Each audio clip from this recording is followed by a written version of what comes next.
definition of self-love. That when you say that you love yourself, welcome to Pro Coaching. I'm going to take you guys through a workout. It's Monday, and this workout is just it's a somewhat of a threshold workout. So what I'm trying to do is 4 to 5 sets at about 5 minutes. So it's not a long effort. At about 95 to 100% of threshold. This weekend I just finished racing, and I noticed that during the race, one of the issues that I had was kind of the mid-level to anaerobic effort. So coming back into Monday, I want to start with a little, I don't want to say easier effort. And the duration's about 5 minutes. Typically I like to do 8 to 10 minutes repeats at this, but when I'm on a trainer, I bring it down a little bit. So I'm bringing it down to about 5 minutes. And the thing that most people mess up on with this type of workout is they go out too hard and then they fade. So what I want to try to do is I want to try to start and then build into each of the efforts. And if you can see there at the bottom of the ZWIFT screen where I am, you can see my heart rate or power, and we'll be able to see the intervals there on the screen. And then from the bottom left across, so I give a little description of the workout. The recoveries aren't going to be full recoveries, so we're going to go back into endurance tempo, so I'm not going to bring it back to a recovery. Right now we're going to take about 5 to 8 minutes just to warm up. So if you guys are going to do this workout afterwards, you can adjust your recovery, warm up to your liking. And then typically I have cadence up there, but it's not showing right now, so oh well. But you'll have heart rate, and cadence will keep dropping in and out. Thank you, Wahoo, for that. Also, I may use some profanity here and there, so just to let you guys know, it just comes out. If you don't like profanity, then shut it fucking off. That's as simple as it gets. My goal for this is to get 5, but I may only get 4. We'll see how I feel.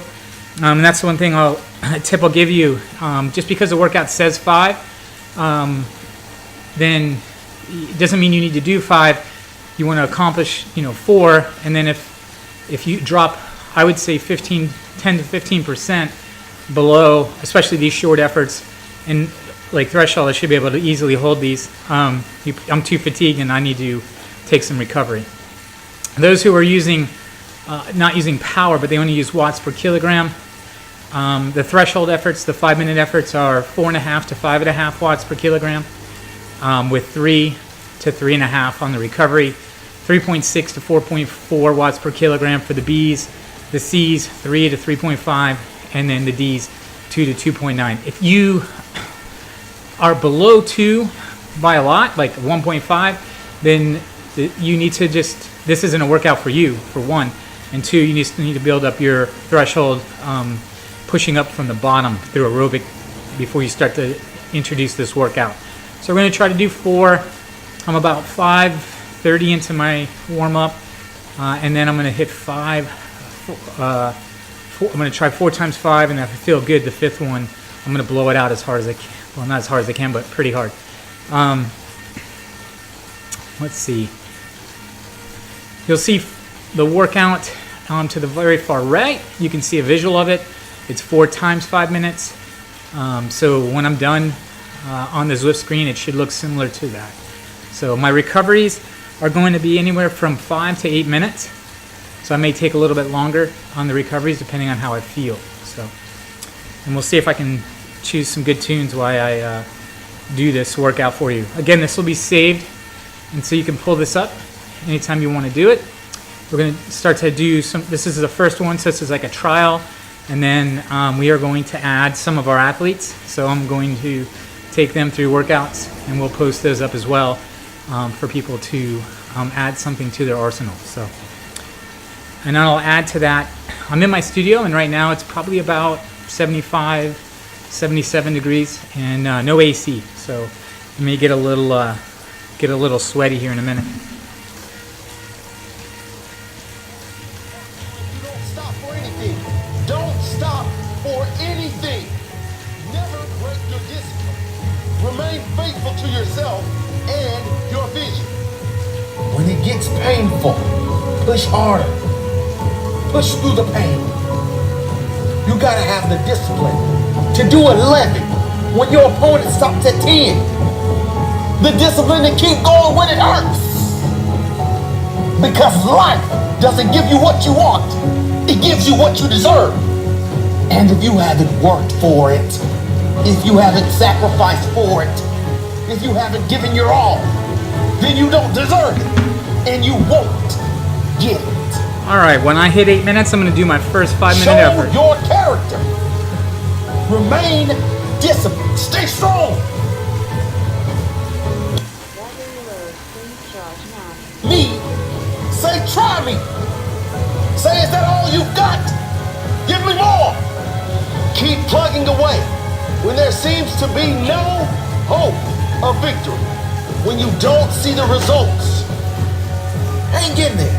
Be strong. Be brave. Remain disciplined. And your time will come.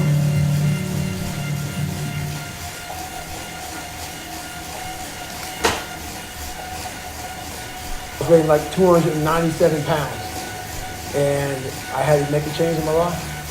You know, I was at an all-time low, and I wasn't going anywhere, and I was exactly what everybody said I was going to be, which was nothing. This man is a self-made beast. Widely considered to be the toughest man on the planet and one of the greatest endurance athletes of all time. I was just an insecure, scared kid, and the only way I could find myself was to put myself through the worst thing possible. He's the only member of the U.S. Armed Forces to complete SEAL training, the U.S. Army Ranger School, and the Air Force Tactical Air Controller training. He's completed the infamous destroyer of... I thought I was managing my moderate to severe Crohn's disease. Then I realized... Men known as Hell Week 3 times, including 2 in a single year, and 1 that he started and finished with multiple stress fractures and a hernia. No one was here to help me. And the feeling I had every morning, I started shaving my head when I was 16 years old. And the feeling I had every morning, I looked in the mirror, was horrible. And I didn't want to feel like that anymore. And how I felt was a kid going nowhere, a kid that was scared. And most kids will accept that and look for help. But the best thing that happened to me, no one helped me. He served in combat in Iraq, was the bodyguard for the Iraqi Prime Minister. He once held the Guinness World Record for most pull-ups in 24 hours at 4,030. No one felt sorry for me. No one looked at me and said, like this day and age, they'll take you in and they'll tell everybody, stop picking on this person. Back then, they didn't care. I had to build calluses in my brain the same way I built calluses on my hands. So I broke the Guinness World Record for pull-ups a long time ago, but I failed at it twice. And I did 67,000 pull-ups in trying to break this record. So to do 4,030 pull-ups, I had to do 67,000 for training for that. He's run eight consecutive 100-mile races over 8 back-to-back weekends. He ran over 7,000 miles in a single year, and that is the equivalent of running 267 marathons. I saw myself as the weakest person God ever created. You had to have a goal. My goal was the only person that could turn this person around is me. The only way I can turn it around is put myself through the worst things possible a human being could ever endure. And that'd be the only way that I can build this brain to handle anything that comes in front of it, callousing my mind through pain and suffering.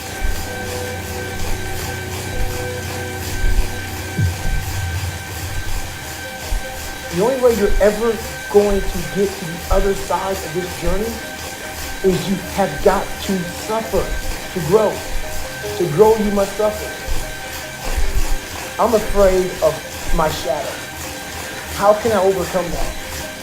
Go in the military, get your shit, do things you hate to do. Be uncomfortable every day of your life. Roger that. I'm not the smartest kid in the world. Okay. Instead of somebody saying, oh no, you're smart, no, don't say that to yourself. I say to myself, no, I'm a dumb motherfucker. Okay, roger that. How you get smarter? Educate yourself. So the things that we run from the truth. We're running from the truth, man. So the only way I became successful was going towards the truth. As painful and brutal as it is, it changed me. It allowed me to become, in my own right, who I am today.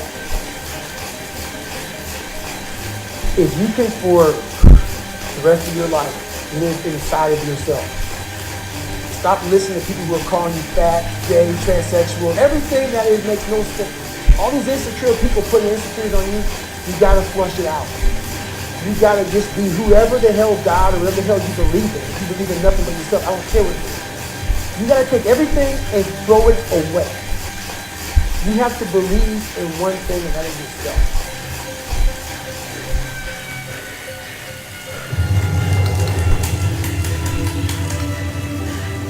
Around 97% of students are distracted by cell phones. Are you a part of that 97%? When you want to succeed as bad as you want to breathe, then you'll be successful. Whether your distractions are text messages, checking email, surfing the web, playing games, or scrolling through social media, the fact remains that it is a distraction. I'm saying to you today that there's some of you, if you give up your cell phone, you will be successful. But your cell phone is more important to you than your success. All right, that's set one. It was a little harder than I wanted it to be. Whew. But typically the first set, when you're doing intervals, tends to be the hardest. As you start to get warmed up, a lot of people are like, I need a 40-minute warm up, or I need an hour, and I don't know if that's the case, but I think they don't want to suffer. They don't want to feel like the workout's attacking them, and they always want to feel like they're attacking the workout. And sometimes the workout's going to attack you. If you're always attacking the workout and you're on top of it, is the workout really that hard? Or are you just riding within a comfort zone? So I'm going to take a minute or two, kind of bring my power kind of into the 2.5 watt range as my recovery. And then I'm just going to take one at a time. So a lot of people right now, they're like, oh man, that one hurt. I'm only going to fucking do 3 more of them. And I just take them one at a time. If I get to number 5 and I feel good, I'll do number 6. If I get to number 4 and the power is just not there, then I'll call it a day. But I don't worry about that right now. And then typically when I ride, I'll have a mix of either talking or music. So I'll mix it up just like I would if I was riding on my own. The other thing, you can see that damn volcano thing gets out of the way. How I started out steady, and at the end I try to put it in the red. So that's kind of key. You want to build those intervals on these. So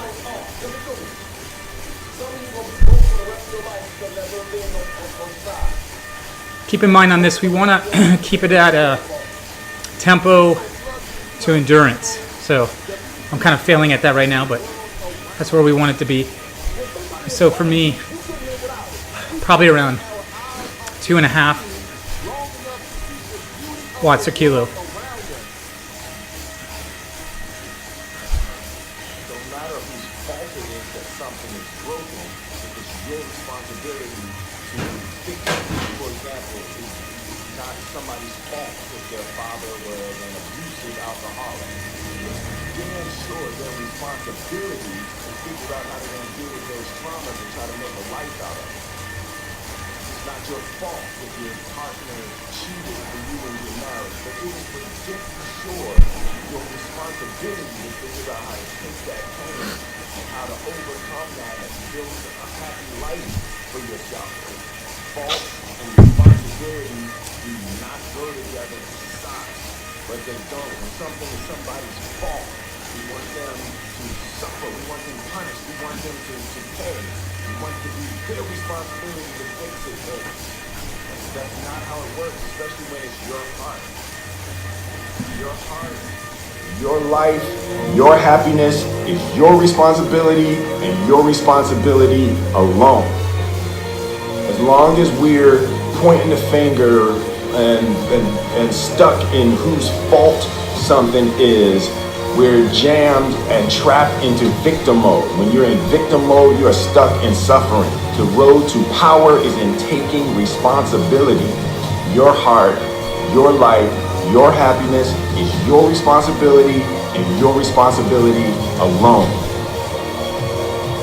You can make a person smile, you can make a person feel good. All right, when I hit 19, I'm gonna knock out another 5 minutes. One thing, when you're on a trainer, what I've noticed with the athletes I work with, when they're bigger athletes, like 180, 175, they're able to like jam the pedals, create more torque, and they get a little bit more wattage on a trainer. The lighter guys, 115, 120, 30, 40s, 50s, tends to be a little harder. So it's definitely, in my opinion, not equal on a trainer than outside. When I go outside, these type of efforts, perception-wise, would be a lot easier, and they're usually 20 or 30 watts more, which is fine. So the key to this isn't about a vanity. I don't care about comparing the numbers. I just want to make sure that I am stressing my body to get the growth. So the key is to grow, to cause a stress, which strains my body, and then I adapt. And then when I go outside, we see the results. So here we go, 5 more minutes. The greatest misunderstood concepts for people who are trying to excel, who have dreams, that want to do things. Talent you have naturally. Skill is only developed by hours and hours and hours of beating on your craft. You don't try to build a wall. You don't set out to build a wall. You don't say, I'm going to build the biggest, baddest, greatest wall that's ever been built. You don't start there. You say, I'm going to lay this brick as perfectly as a brick can be laid. There will not be one brick on the face of the earth that's going to be laid better than this brick that I'm going to lay in this next 10 minutes. And you do that every single day, and soon you have a wall. And I think psychologically, the advantage that gives me over a lot of people that I have been in competition with in different situations is it's difficult to take the first step when you look how big the task is.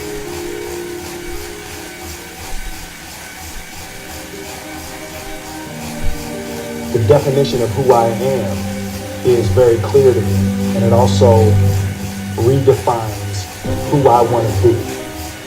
In that I know for a fact that I'm stronger than I thought I was. You can't help but ask yourself the question, what would I do if I was in Muhammad Ali's shoes?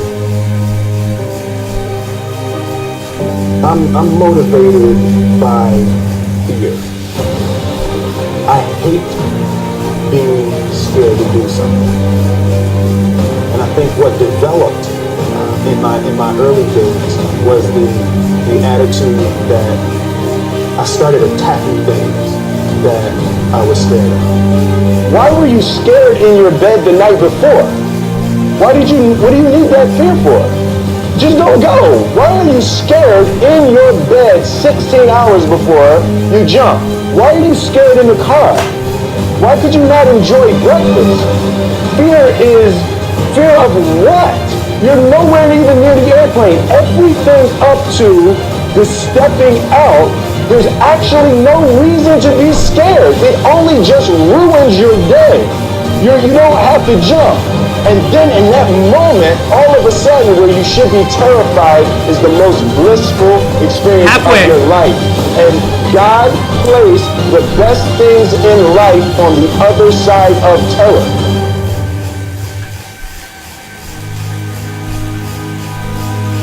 And they had the nerve to count you out.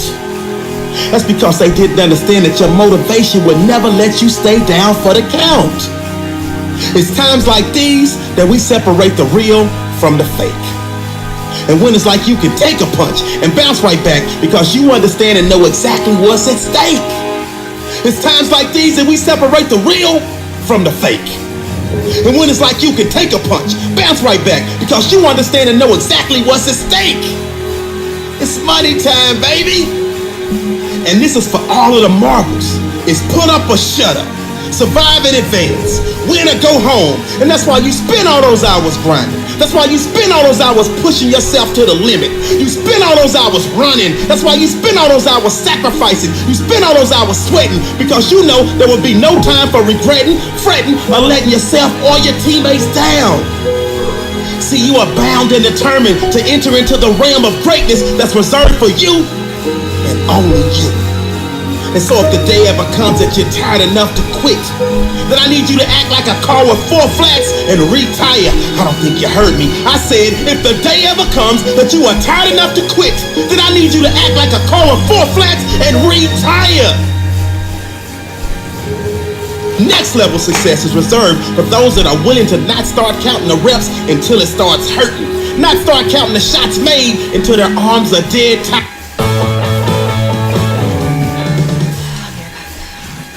With moderate to severe Crohn's disease. Tired. Not start counting the sprints until they're already breathing hard. I heard a wise man say it hurts, but it works. I say when it hurts, then and only then will you start receiving the perks, the accolades, the attaboys, the attagirls, the great jobs, the alley-oop lobs, the celebration parties with the lobster and shish kebabs, the hoisting of the banners, the sizing for the rings, the smiles, the hugs, and all of the love and respect in between. See, some of you out there, you in the dark. And you know what I need you to do for me when you're in the dark, right?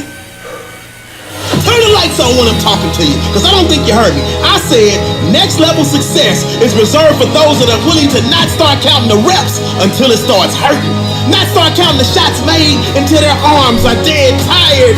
Not start counting the sprints until they're already breathing hard. So just when they think you're about to throw in the towel, that's when I need you to recall all of the days that you went that extra mile. All of them days that your friend said you were foul. When you said you couldn't hang out because you were dialed in. You were locked in. You were in a zone. So you had to be strong because you knew the day would come when you would have to show the world that you could overcome any adversity, any obstacles, any hardships, any setbacks because you were prepared for any and everything. You understood that it would be impossible to run with them cheetahs when you're walking with the turtles. You understood that it would be impossible for you to run with the cheetahs when you were walking with the turtles. So your mindset is that of a track star, and that gives you the mental strength to leap over life's hurdles, to power through the speed bumps, to push through the roadblocks, and continue to grind past any and every obstruction that attempts to deter you from your ultimate goal of next level success. So the stresses of the world, you laugh at. The dreams they say are out of your reach, you grab at. The things they say you can't achieve, you take a stab at. And when the bullies of life try to knock you out, you stick and move, and you jab at. I said the stresses of the world, you laugh at. The dreams they say are out of your reach, you go and grab at them. The things they say you can't achieve, you take a stab at them. And when the bullies of life try to knock you out, you stick and move, and you jab at them. And on the rare occasion that you take a punch from life, and it knocks you down, you dig deep, and then you dig deeper, and then you dig even deeper, because you understand that this is the moment to pick yourself up, push through with determination and grit, because of all your resilience, commitment, hard work, perseverance. You have now put yourself in position to show the world. All right, so that one felt a little better. The legs are opened up. Typically, the third and fourth start to kind of, you get on top of it. And then by the fourth, if you're fatiguing out,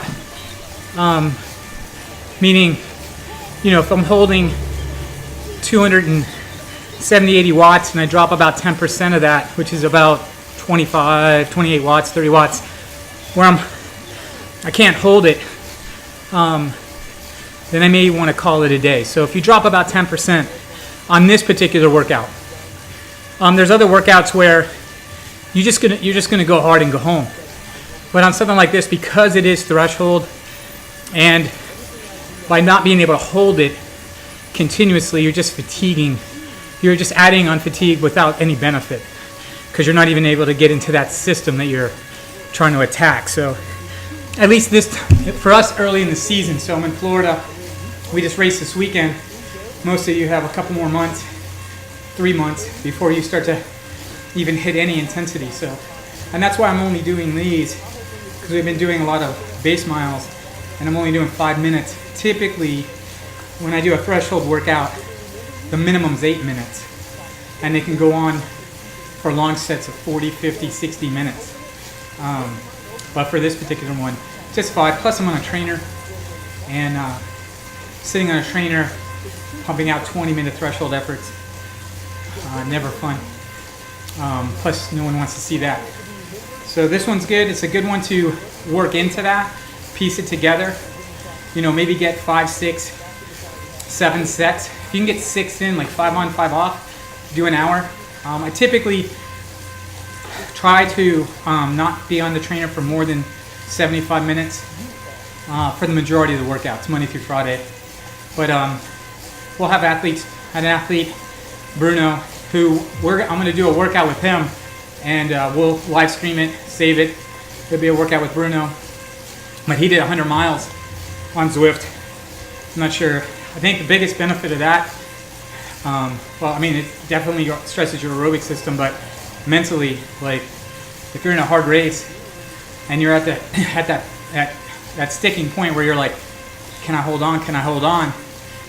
He can kind of look back on that and go, man, I did that 100 miles on ZWIFT. This is no problem. So I think he kind of put that in his mental toolbox, because a lot of times in racing, it's that one more effort. It's that one more minute that you hold on. That's the difference between getting popped and staying with the group. So what we're going to do here, I'm going to bring it to 31 minutes, and then I'm going to hit it again. So this is going to be a 7 minute recovery. So I'm going to do 7 minutes on this, and then we'll hit it again.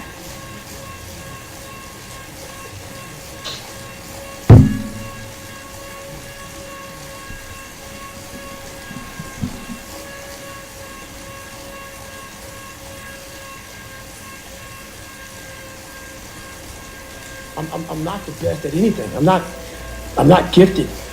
I'm just driven. I'm a guy that came from nothing. Anybody's capable of doing shit like this. Anybody. And I sat in that tub. She put the water on me. She called my mom up. And my mom was dating a doctor at the time. The doctor said, you need to get him to a hospital now. She came back in. All I want to do is call Chris Costner on the phone and race director of bad water so I can get it. So she said, I'm taking it to the doctor. I said, no, let me sit here and enjoy it. Just a heads up, there's going to be some profanity out of this guy's mouth, but what he speaks is these are a lot of gold nuggets. But I never thought it was humanly possible to do what I did. I went 70 miles. And at 70 miles, I was dead. I was at 100%. What I thought was 100%. I went 31 more miles after being in the worst physical shape I've ever been in my life.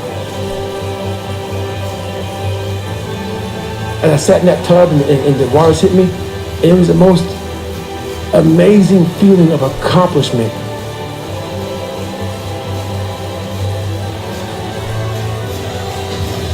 I did this.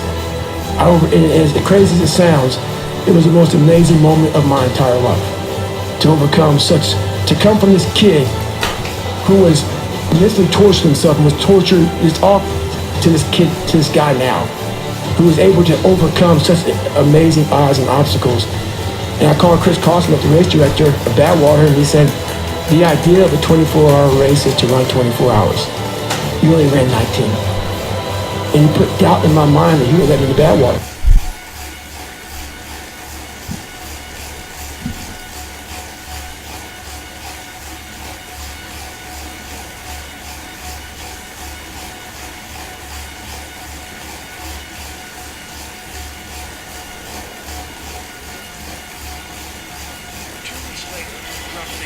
December 5th was this marathon that we all signed up for. I couldn't walk. I could not walk. I ran 100 miles before I ran a marathon. 10 days or 2 weeks after this 100 mile in one race I did, this marathon, December 5th, Las Vegas. That gun went off 2005, 14 days after I broke myself off and I qualified for the Boston Marathon. I ran 3:08. Like, the gun went off and that thing came back. Like, all right, man, what if? And then I went to the Hurt 100, race in Hawaii, 26,000 feet of climbing over 100 miles. Probably one of the top 5 hardest 100-mile races in the world. Out there and got through the race. Did it in 33 hours, was the 9th place finisher, and I qualified for Badwater and got in. I went on to lose weight and train hard, and I got 5th my first year and went back my second year and got there. I'm not the best at anything. I'm not gifted. I'm just driven. Out of the 100 men that go into war, 10 shouldn't be there. 80 of them are just targets. 9 do most of the fighting. 1 is a warrior. I saw it going through training. I saw it everywhere I went. There's so many people who just show up to life. There's something about talking to a guy like you that a lot of people hope that you're going to say some magic thing that's going to click in their brain. What you're saying is that you have to do those things. You have to suffer. You have to live in it. You have to be comfortable in it. And then maybe some of that shit will help you a little bit along the way. Me now is the guy that with his shirt off who can do 2 minutes. 4,030 pull-ups in 17 hours. You can run 205 miles in 39 hours. I can do all this crazy shit. But what they don't understand is they don't understand the journey that it took me to get to this point. And what got me to this point was I was just the opposite of what I am today. I was that guy who ran away from absolutely everything that I got in front of me. I wanted to quit so badly, but I quit everything in my life. I copied through school. I wanted to prove people wrong. And so here I am in this Air Force program, starting to get a little more confidence, but this water was kicking my ass. And 6 weeks in the program, the doctor gave me a blood test. I realized I had sickle cell. So they put me out training for a week. And when you go from being very uncomfortable in that water situation, and then now you're comfortable, and I'm sitting back watching the guys drown. I'm not part of the activities anymore for this week. 1 minute. I didn't want to get back in that damn water again. So the fear overcame me, and all my insecurities from my dad, from this small town, from everything started coming back. Me not wanting to go back in that water, the doctor called me back up. I thought I was going to get like a medical kick out of the military. So no quitting for me. They'll kick me out so I can have some pride. The doctor said, no, man, we can put you back in the training. And the sergeant said, hey, you got to start from day 1 because you missed, that week of training. And I broke. I couldn't imagine going back through that again. And I pretty much quit. Even though they gave me a medical, I quit.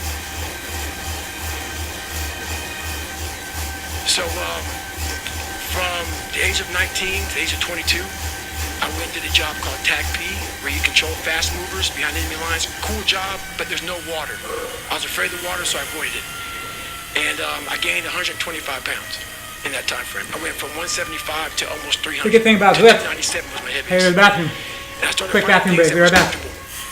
And the more things I found comfortable, the more uncomfortable my mind was. Because that voice I was telling you about, it always was there.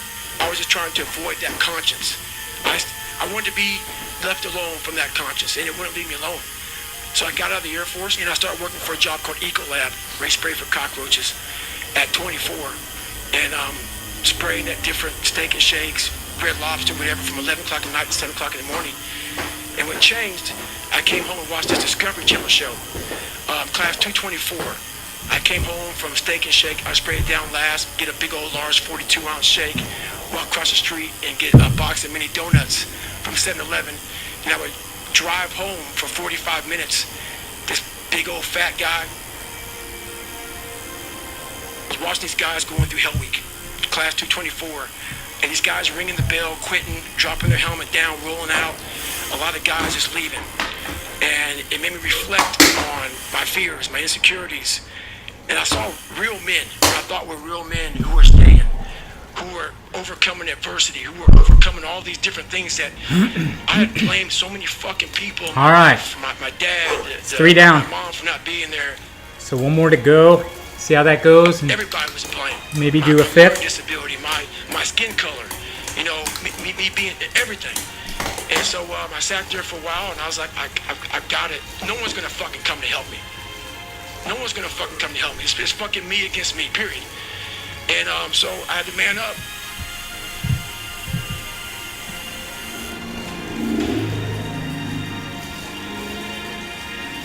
I'm exactly what people said I was gonna be.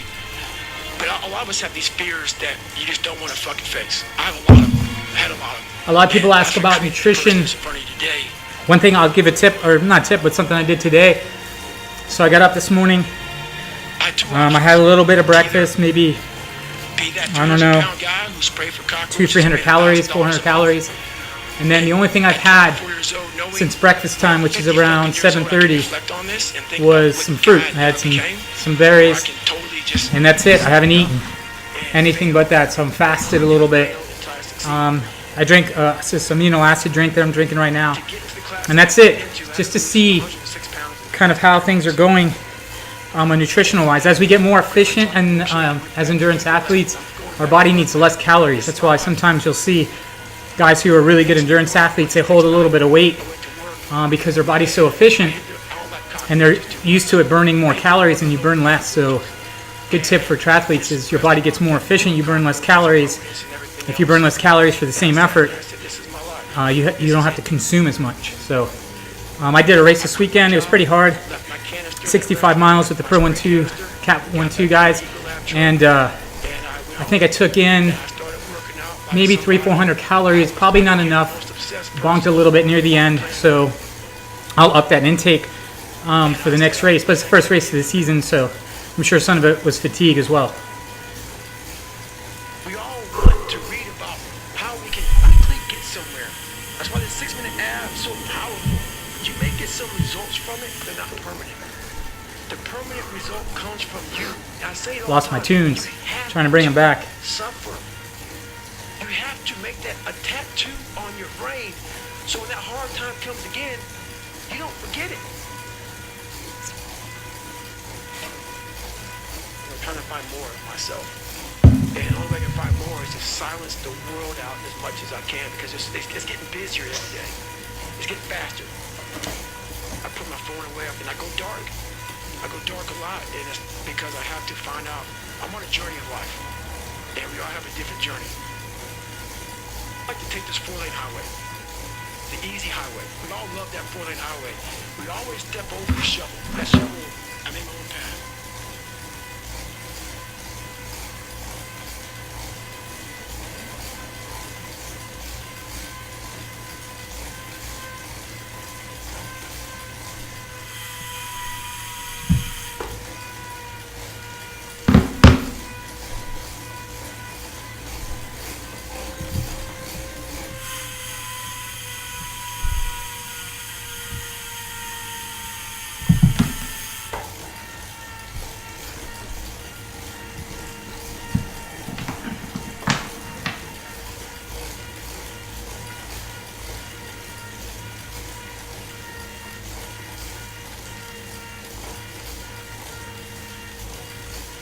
Basically the same thing.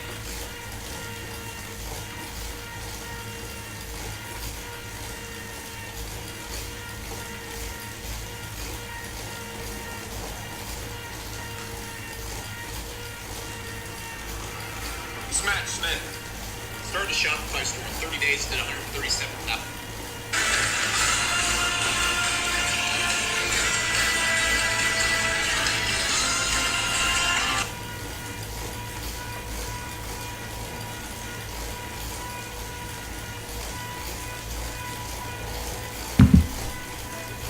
not the best at anything. I'm not gifted. I'm just driven. I'm a guy that came from nothing. Anybody's capable of doing shit like this. Anybody. And I sat in that tub. She put the water on me. She called my mom up. My mom was dating a doctor at the time. The doctor said, you need to get him to a hospital now. She came back in. All I want to do is call Chris Cost on the phone. The next one here, 42. Give 5 minutes in. The doctor said, no, let me see 5 more minutes. Pain. She said, what are you talking about?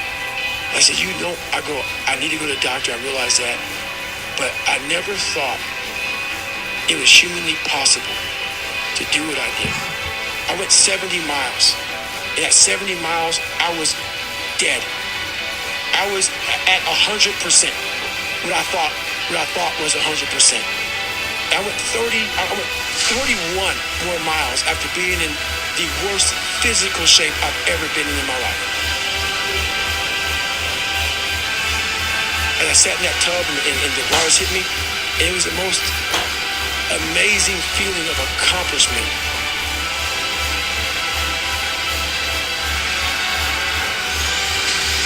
I did this. And as the crazy as it sounds, it was the most amazing moment of my entire life. To come from this kid who was mentally torturing himself and was tortured, he's all to this guy now, who was able to overcome such amazing odds and obstacles. And I called Chris Carlson, the race director at Badwater, and he said, the idea of a 24-hour race is to run 24 hours. We only ran 19. And he put doubt in my mind that he would have in Badwater. 1 more. 2 weeks later, roughly, December 5th, was this marathon that we all signed up for. I couldn't walk. I could not walk. Stop right there. If you're a mortgage holder, I'm going to show you one simple trick that'll pay your home off in I ran 100 miles before I ran a marathon. 10 days or 2 weeks after this 100-mile in one race I did, this marathon, December 5th in Las Vegas. That gun went off 2005, 14 days after I broke myself off, and I qualified for the Boston Marathon. I ran 3:08. The gun went off, and that thing came back. Like, all right, man, what if? Then I went to the Hurt 100, race in Hawaii, 26,000 feet of climbing over 100 miles. Probably one of the top 5 hardest 100-mile races in the world. Out there and got through the race. Did it in 33 hours, was a 9th place finisher, and I qualified for Badwater and got in. I went on to lose weight and train hard, and I got 5th my first year and went back my 2nd year and got third. I'm not the best at anything. I'm not gifted. I'm just driven. Out of the 100 men that go into war, 10 shouldn't be there. 80 of them are just targets. 9 do most of the fighting. 1 is a warrior. I saw it going through training. I saw it everywhere I went. There's so many people who just show up to life. There's something about talking to a guy like you that a lot of people hope that you're going to say some magic thing that's going to click in their brain. What you're saying is that you have to do those things. You have to suffer. You have to live in it. You have to be comfortable in it. And then maybe some of that shit will help you a little bit along the way. Me now is the guy that with his shirt off who can do 4,030 pull-ups in 17 hours. You can run 205 miles in 39 hours. Who can do all this crazy shit. But what they don't understand is they don't understand the journey that it took me to get to this point. And what got me to this point was I was just the opposite of what I am today. I was that guy who ran away from absolutely everything that got in front of me. I wanted to quit so badly, but I quit everything in my life. I copied through school. I wanted to prove people wrong. And so here I am in this Air Force program, starting to get a little more confidence, but this water was kicking my ass. And 6 weeks into the program, the doctor gave me a blood test. It was I have sickle cell. 1 more minute. So they put me out training for a week. And when you go from being very uncomfortable in that water situation, and then now you're comfortable, and I'm sitting back watching the guys drown. I'm not, I'm not part of the activities anymore for this week. I didn't want to get back in that damn water again. So the fear overcame me, and all my insecurities from my dad, from this small town, from everything started coming back. Me not wanting to go back in that water, the doctor called me back up. I thought I was going to get like a medical kick out of the military. So no quitting for me. They'll kick me out so I can have some pride. The doctor said, no, man, we can put you back in the training. And the sergeant said, hey, you got to start from day one because you missed, that week of training. And I broke. I couldn't imagine going back through that again. And I pretty much quit. Even though they gave me a medical, I quit. So from the age of 19 to the age of 22, I went and did a job called TAC-P, where you control fast movers behind enemy lines. Cool job, but there's no water. I was afraid of the water, so I avoided it. And I gained 125 pounds in that time frame. I went from 175 to almost 300, to 297 was my heaviest. And I started finding things that was comfortable. And the more things I found comfortable, the more uncomfortable my mind was. Because that voice I was telling you about, it always was there. I was just trying to avoid that conscience. I wanted to be left alone from that conscience, and it wouldn't leave me alone. So I got out of the Air Force, and I started working for a job called Ecolab, where you spray for cockroaches at 24, and spraying at different Steak and Shakes, Red Lobster, whatever, from 11 o'clock at night to 7 o'clock in the morning. And what changed, I came home and watched this Discovery Channel show, Class 224. I came home from Steak and Shake. I sprayed it down last, get a big old large 42-ounce shake, walk across the street and get a box of mini donuts from 7-Eleven. And I would drive home for 45 minutes. This big old fat guy was watching these guys going through Hell Week, Class 224. And these guys are ringing the bell, quitting, dropping their helmet down, rolling out.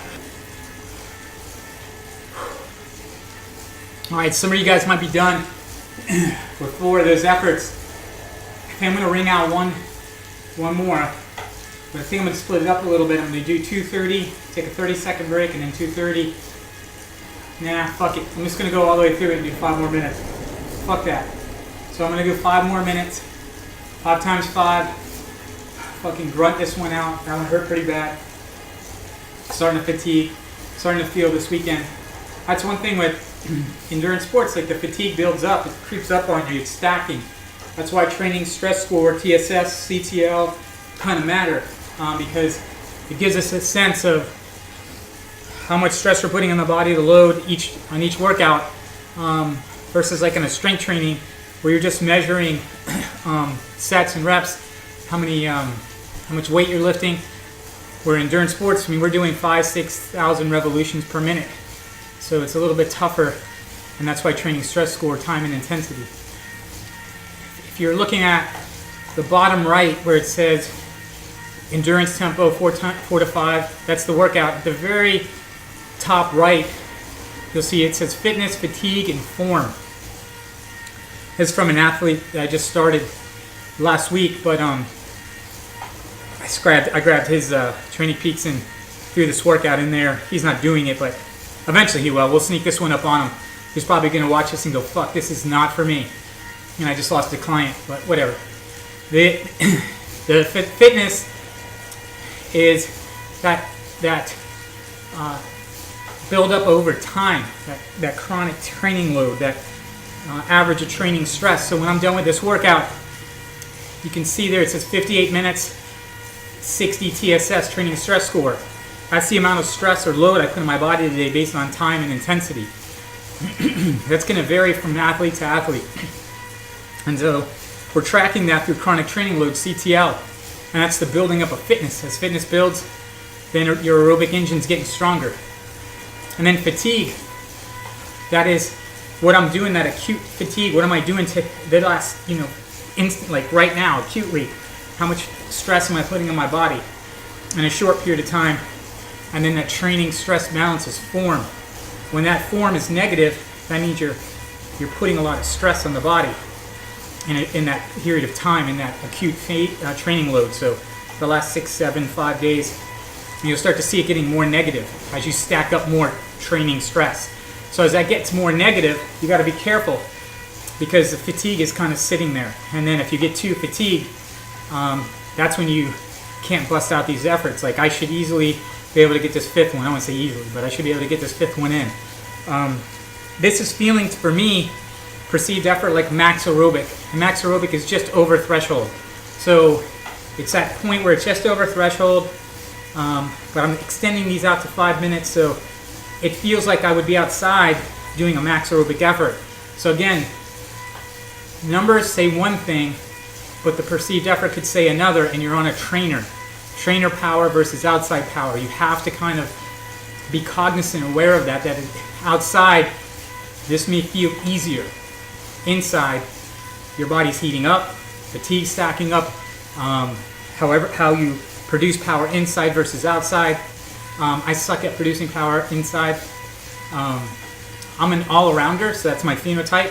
Means I'm not great at anything, or great at any one thing, but decent at all. So that's what an all-arounder is. So they're a decent sprinter, decent time trialist, but not great at anything. So I don't know if that's good or bad. But anyway, so as training stress score stacks up, fatigue stacks up, then you have to, when that form gets to a certain number, for me it's, if I start to get too negative, like negative 30, I need to start to deload or de-stress, either do an easy ride or recovery day, let that form come back to a more zero or positive number, and once it does, I'm fresh, and then I can go again. So that's what these fitness, fatigue, and form is all about, and that's how we track fitness and fatigue in a training, in a endurance training environment. So let's see if I can get the music going for the last set, but it doesn't look like it. A little technical difficulties, but no big deal. Oh, I'm gonna march on here.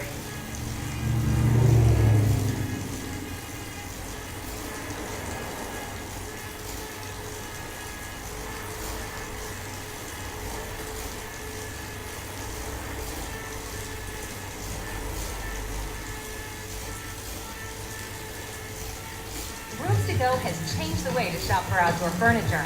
Introducing Rooms to Go Outdoor. Now you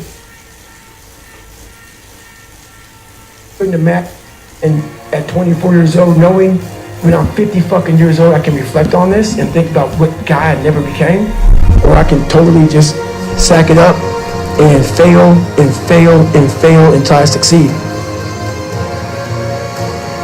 To get into the class I had to get into, I had to lose 106 pounds in less than 3 months. I can't do that. I grabbed my chocolate milkshake and went back to Ecolab. I'm going back to work, man.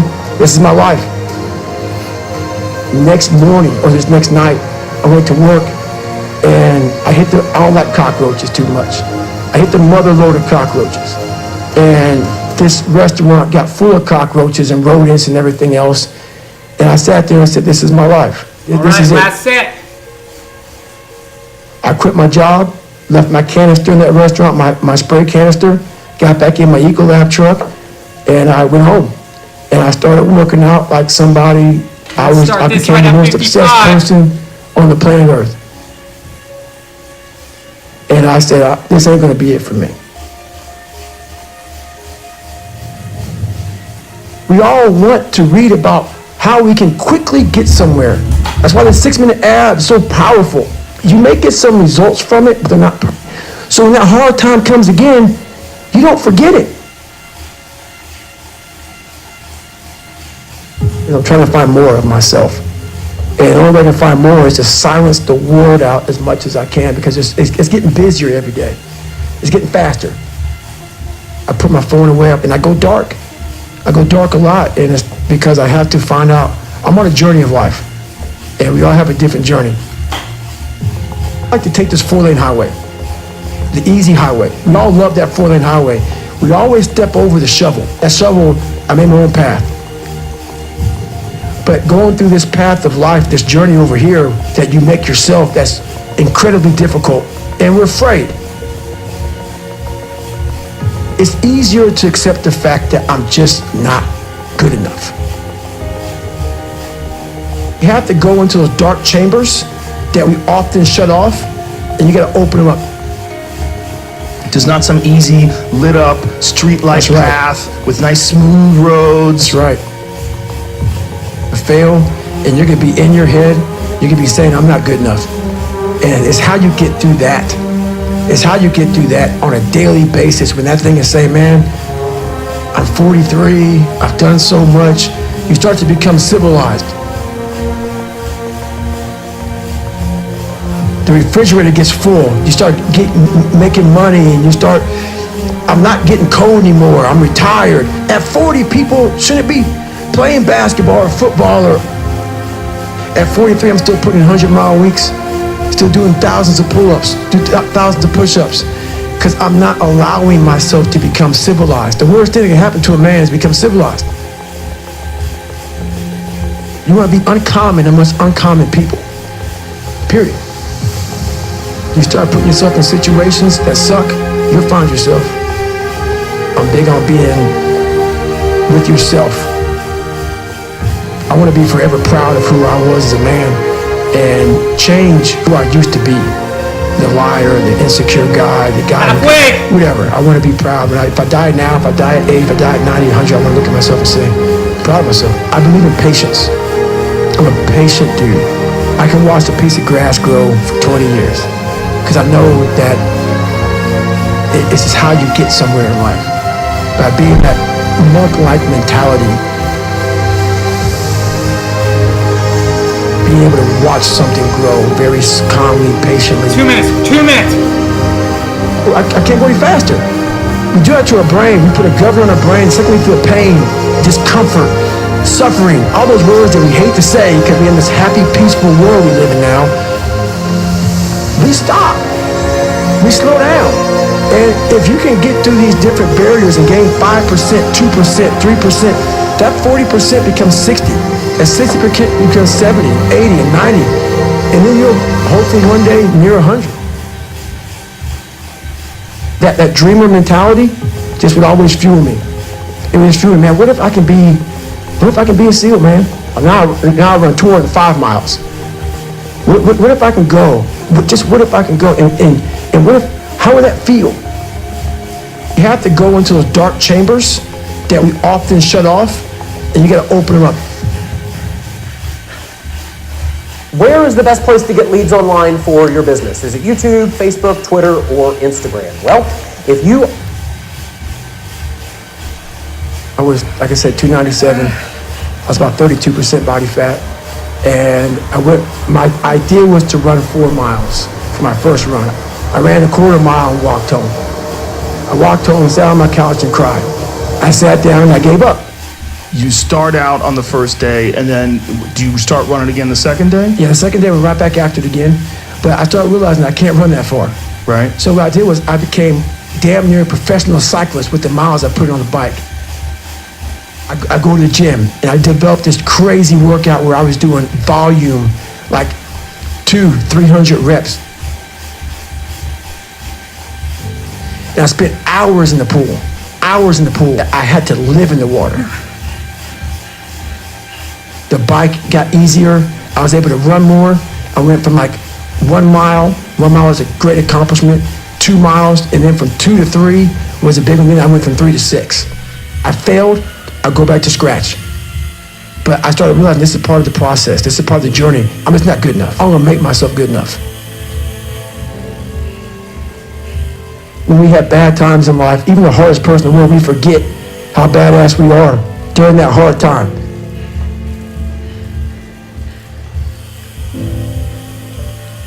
I have a thing where I take a couple seconds to reflect. What Goggins just said, it's fucking key.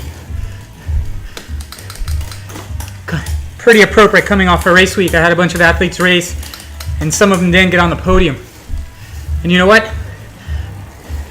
You get the fucking chance to fucking push harder, get out there, train more, or you can be and you can go ahead and cry about it. It's up to you. The option's up to you. If some of you don't like the language, that's fine. I apologize, but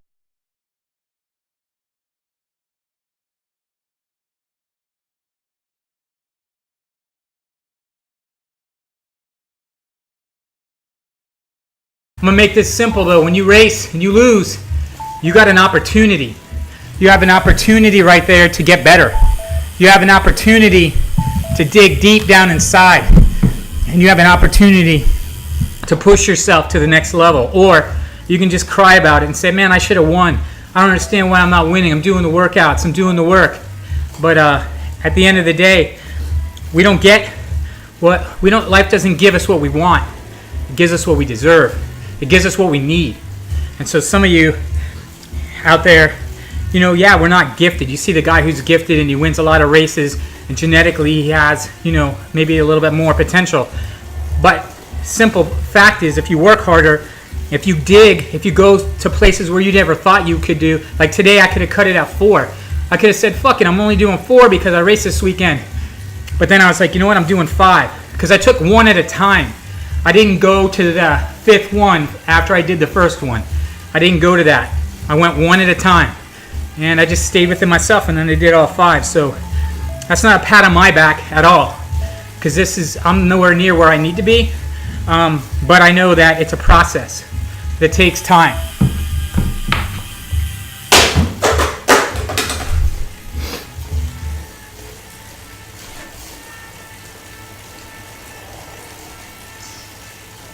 So what I would say here is, you want to cool down, and some of you guys are feeling pretty good, go for another one. If not, call it a day. If some of you guys quit at 4, think about it a little bit. Think about that last time you didn't win, last time you didn't get what you deserved or you thought you deserved, and why didn't you do 5? Or why did you stop at 3? So those are things you have to ask yourself.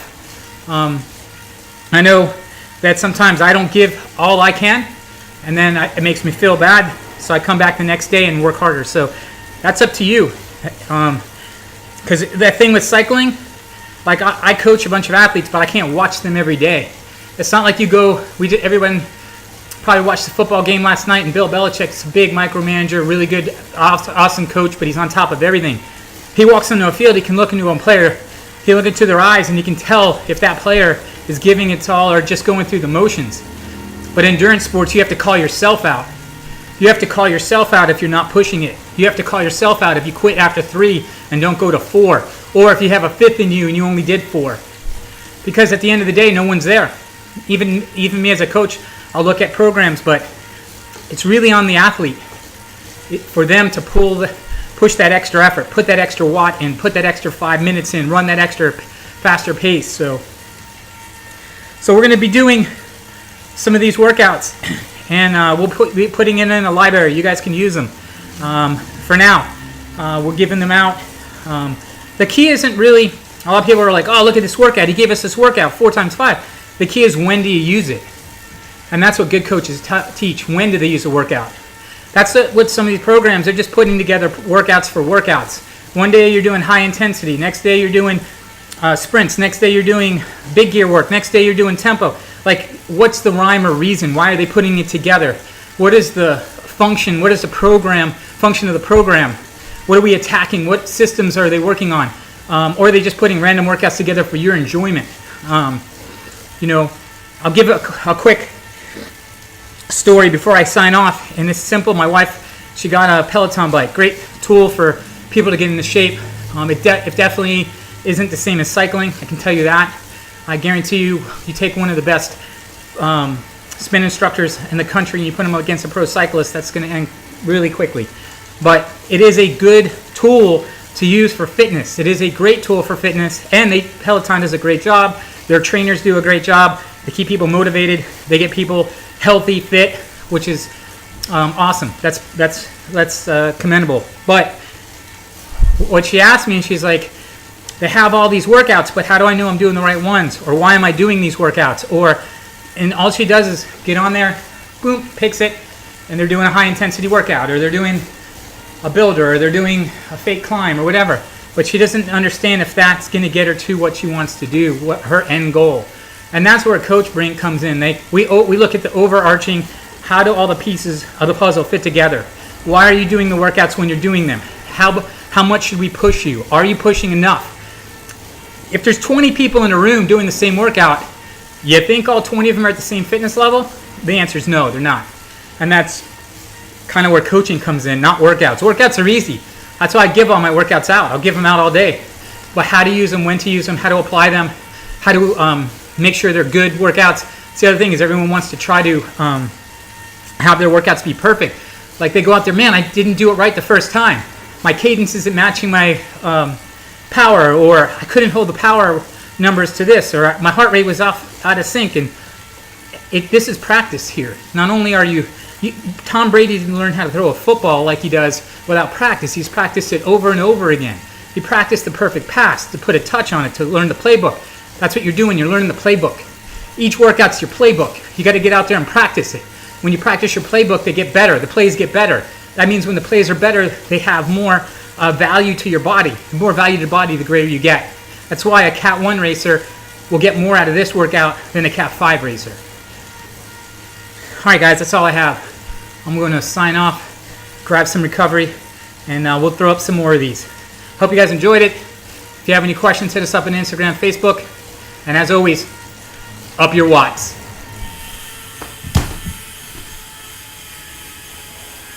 Fretting or letting yourself or your teammates down. See, you are bound and determined to enter into the realm of greatness that's reserved for you and only you. And so if the day ever comes that you're tired enough to quit, then I need you to act like a car with 4 flats and retire. I don't think you heard me. I said, if the day ever comes that you are tired enough to quit, then I need you to act like a car with 4 flats and retire.